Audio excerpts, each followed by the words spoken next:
संत कथा सुना रहे थे। एक सज्जन का नाम था दानचंद। गंगा जी से 12 किलोमीटर दूर उनका गांव था। दानचंद को भगवान ने संपन्नता तो दी थी, धन तो दिया था, लेकिन लोभ ही इतने थे कि लोगों ने व्यंग में ही उनका नाम दानचंद रख दिया था। कभी कोई पुण्य कार्य नहीं किया, कहते खर्च होगा। तो पत्नी ने कहा कि गंगा जी नहायाओ, 12 किलोमीटर दूर हैं, इसमें क्या खर्च हो रहा है, चले जाओ। सवारी की भी जरूरत नहीं, पैदल पैदल चले जाओ, पर गंगा जी तो नहा लो।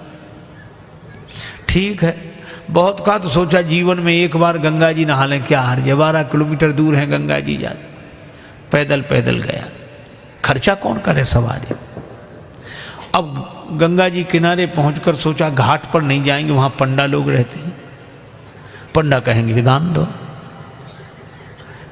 तो मुर्दा घाट पर गए।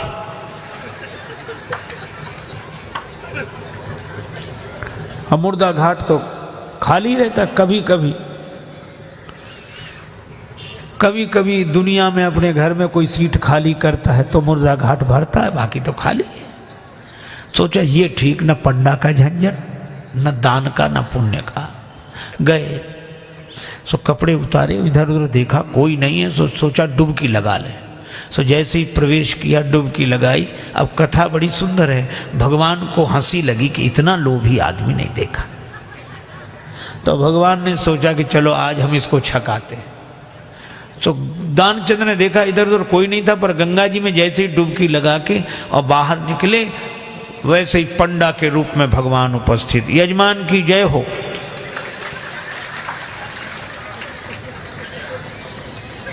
दानचंद बोले तुम कौन हो? भगवान ने कहा कि हम पंडा हैं, संतोषी ब्राह्मण हैं, इसी घाट पे पड़े रहते हैं।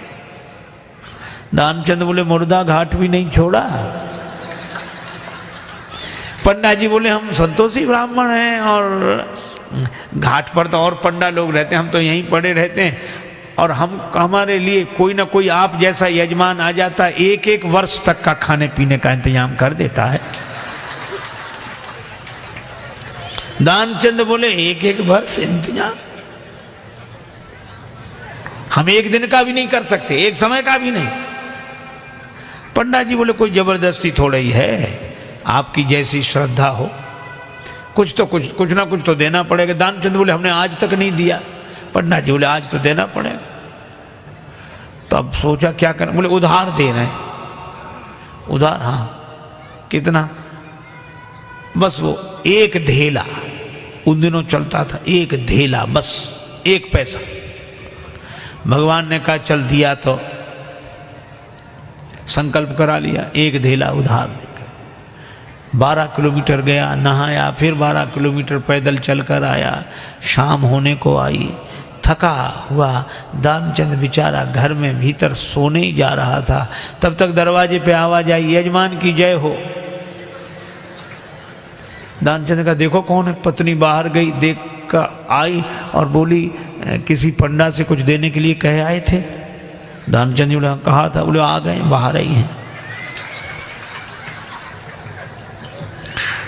दानचंद बोले आ गया वो? हाँ।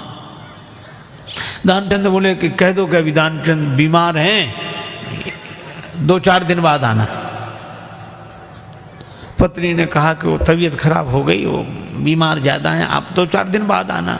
पंडा जी बोले दान मिले चाहे ना मिले, पर हमारे संकल्प में वो हमारे यजमान बीमार हो, ऐसे संकट के समय यजमान को छोड़ना धर्म नहीं। हम भी यहीं रहेंगे जब तक वो स्वस्थ नहीं हो जाते,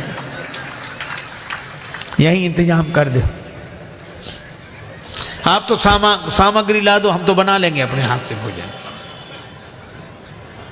पत्नी ने फिर जाके कहा, पर दानचंद भी अद्भुत आदमी, कहने लगा नहीं जा रहा ना। बोलो कह रहे यहीं रहेंगे जब तक बीमार रहोगे। दानचंद बोला तो कह दो मर गए वो।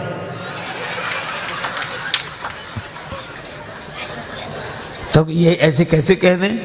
दानचंद बोले तुम कह दो हम श्वास रो के पड़े रहेंगे। पत्नी ने झूठे जाकर रोते हुए अभी चले गए, वो समाप्त हो। पंडा जी बोले चले गए, मर गए। अरे राम राम, लेकिन यजमान का जब तक अंतिम संस्कार ना हो जाए हम कैसे जा सकते? और तुम कहां बुलाती फिरोगी लोगों को, गांव इतना बड़ा, हम ही सबको खबर किए देते हैं। अब पत्नी बहुत कुछ, सुनो सुनो पंडा जी, तब तो अमित रूप प्रगटे ते ही काला, पूरे गांव में कह दिया कि दानचंद चले गए चले गए। अच्छा, लोग सचमुच इकट्ठे हो गए और भगवान को भी मन में हंसी लगे, ऐसा जिद्दी आदमी श्वास रोके पड़ा।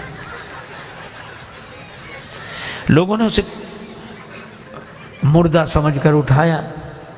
अब उसकी पत्नी रोवे, और वो सही में रोवे, वो कहे ये मरे नहीं हैं। और गांव वाले कहते जाने वाला तो गया, ये तो तुम्हारा मोह है। वो कहे कि नहीं मरे, गए वो तो।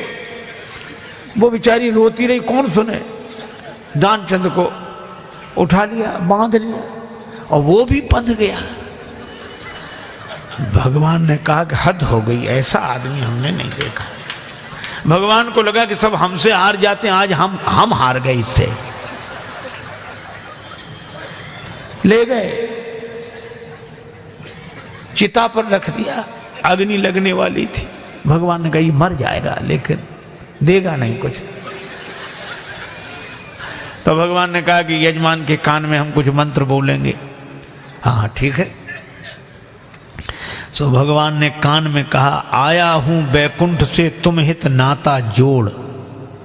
भगवान ने कहा कि हम हार गए, हम भगवान हैं, बैकुंठ से आए, तुमसे नाता हमने जोड़ा।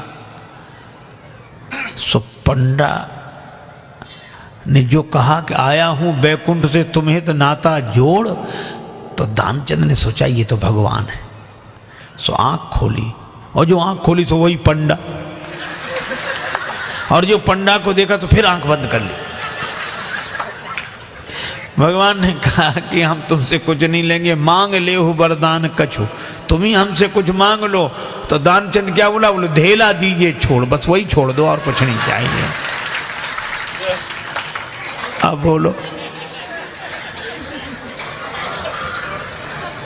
ये लोभ की अति, इतनी अति।